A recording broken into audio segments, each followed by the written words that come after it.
Nama saya Madi Slamet, Ketua Yayasan Dharma Laksana Mataram.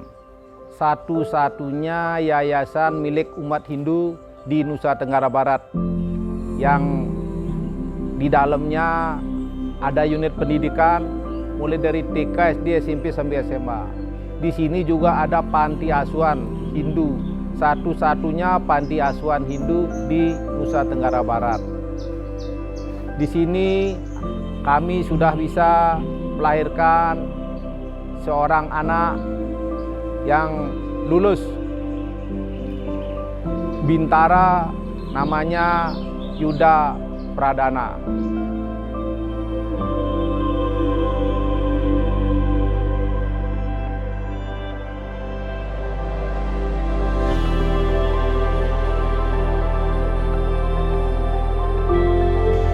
Nama saya Sersan Imade Yuda Pradana, tempat tinggal lahir di Mataram 24 Mei 2002. Pekerjaan orang tua swasta, bekerja sebagai bengkel, dan ibu saya sudah meninggal pada tahun 2009. Saya ditinggal pada SD kelas 2. Udah ditinggal sama ibunya. Itu masih kecil. Rupanya kadang-kadang dia anak tidak terurus modelnya. Kadang sekolah, kadang enggak. Yuda Pradana adalah anak yang kurang mampu, anak piatu yang saudaranya banyak dan antara satu dengan yang lain umurnya masih sejajar, sehingga waktu kecil dia sekolah, kadang-kadang sekolah, kadang-kadang tidak, karena berebutan dalam menggunakan pakaian sekolahnya. Ya, itu giliran itu sama saudaranya.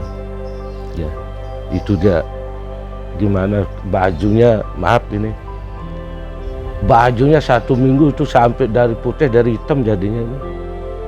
Saya kan kerja, itu kasih makan kan itu, gerebutan sama saudaranya karena keadaan. Saya bersaudara 7, yang dimana 3 saudara perempuan yang sudah menikah dan sisanya kakak saya cowok dan 2 adik saya. Waktu dia masih kecil tuh, aduh, susahnya setengah mati. Saya sendiri tidak tanpa siapa-siapa. Kalau masih mungkin almarhum ibunya mungkin tidak begini mungkin kan gitu. Sampai 7 dia, saya ajak itu masih saya kerja masih kita sama orang. Kadang dapat, kadang enggak. Karena keadaan keluarga yang masih kurang ekonominya, ada sebuah panti asuhan Dharma Laksana yang berada di Mataram. Di sana saya mulai bergabung di panti asuhan Dharma Laksana pada tahun 2016 ketika tamat SD.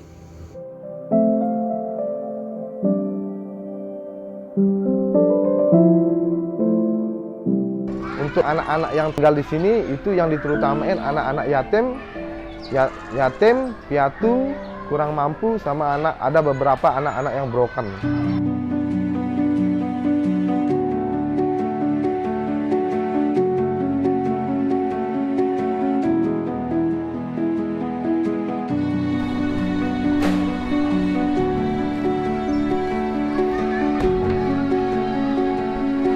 Nah, inilah keberadaan kamarnya Yuda. Yuda dulu sempat masih tinggal di panti, tempat tidurnya yang ini Ki, yang ini. Di sini tidur satu kamar ini sekitar 24 anak, termasuk Yuda. Niki ada salah satu temannya Yuda yang kemarin ikut tes daftar tapi gugur karena keberadaan sakit perikokel nih. Nah, Niki anaknya. Nama saya Iko Manjuniarta. Saya tinggal di panti asuhan Dharma Laksana dan dititip oleh orang tua saya, dan sampai detik ini saya tidak tahu keberadaan orang tua saya.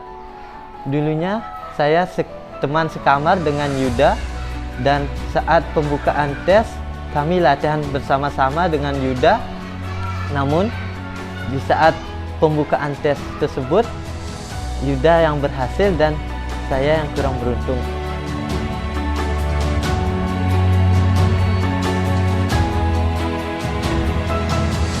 Saya masuk di panti asuhan Dharma Laksana pada setelah tamat SD. Di sana ada ibu pengasuh saya dan adik-adik saya dan kakak-kakak saya yang selalu mengajarkan saya menjadi yang lebih baik. Kesehariannya Yuda sebelum mengikuti tes itu, yang biasanya Yuda bangunnya anak-anak bangun jam 4 pagi, Yuda biasanya jam 3. Dia ngikut tugas yang ada dari panti, misalnya kayak bersih-bersih, dia kerjakan dulu kan, terus habis dia sudah selesai mengerjakan tugas-tugas di panti, dia menyempatkan waktu untuk lari. Niku supaya pas dia dapat olahraga dapat, kerjaan di panti dapat. Soalnya di sini kalau misalnya anak-anak tidak mengikuti kegiatan panti pasti ada hukumannya nih Pak. Makanya Yuda dengan cara mengatur waktulah supaya dapat olahraga, supaya bisa dia mengejar cita-citanya niku. Di Panti Asuhan Darul Mukhsana ada sebuah tempat yang dimana dekat dengan Korem 162 dan dekat dengan Batalion 742. Di sana saya sering melihat tentara-tentara dan prajurit yang dilatih dan dibina menjadi pengabdi negara. Dari sana saya bisa mengambil bahwa saya ingin menjadi pengabdi negara dan ingin mencapai cita-cita saya menjadi seorang tentara, agar saya bisa mengubah kehidupan orang tua, bisa membanggakan orang tua, bisa membanggakan ibu pengasuh saya, bisa membanggakan adik-adik saya yang di Panti Asuhan Darul Mukhsana. Dari sana saya mulai berbicara kepada ibu pengasuh saya bahwa saya ingin menjadi seorang tentara. Lalu ibu pengasuh saya yang di Panti Asuhan Darul Mukhsana memberikan saya dorongan, dukungan, dan bekal untuk saya bisa mencapai cita-cita saya menjadi seorang tentara. Ini adalah suatu contoh bagi anak bangsa, khususnya yang tidak mampu, bahwa kalau ada tekad, ada kemauan belajar dan mengembleng diri, disiplin mulai dari kecil, pasti mampu mencapai cita-citanya walaupun tanpa uang sepeser pun.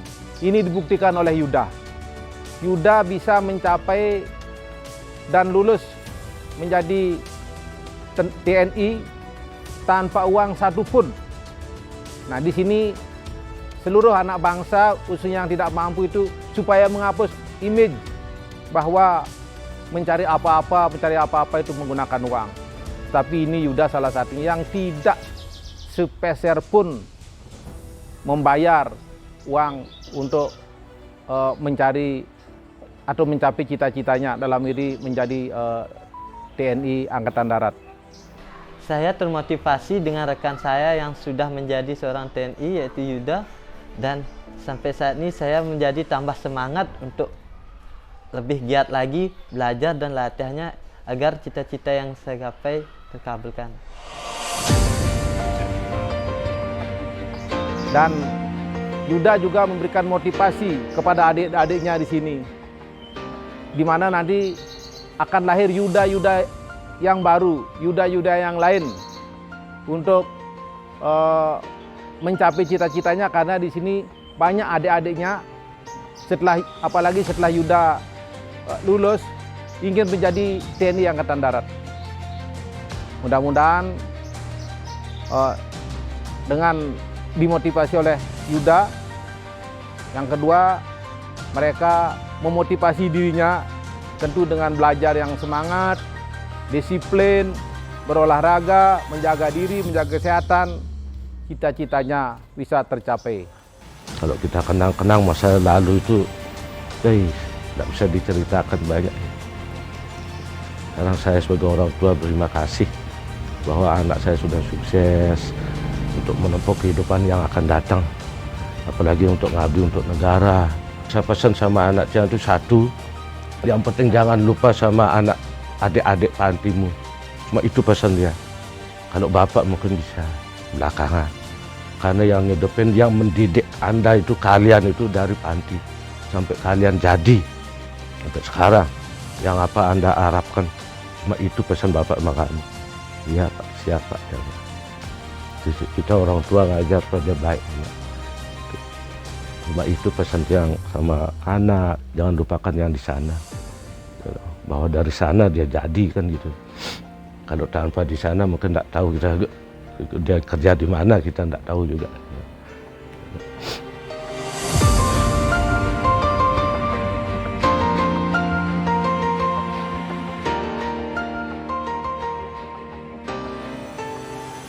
Kepada anakku Yuda, tolong bawa nama baik yayasan. Disiplin, belajar dengan baik, sederhana, dan kamu jangan kehilangan jati dirimu di yayasan ini, sebab kamu membawa nama baik yayasan ini.